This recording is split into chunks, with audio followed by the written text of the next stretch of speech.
Wrap up का क्या मतलब होता है? आइए सीखते हैं आज की इस वीडियो में।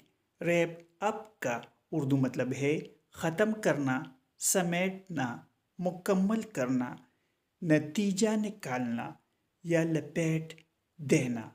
आइए इसको सेंटेंसेस में इस्तेमाल करते हैं। We need to wrap up the meeting soon. इसका मतलब है हमें जल्द ही मीटिंग ख़त्म करनी है। Wrap up the gift before you leave.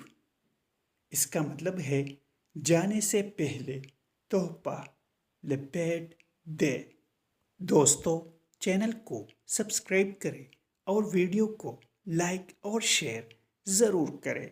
Thanks for watching this video.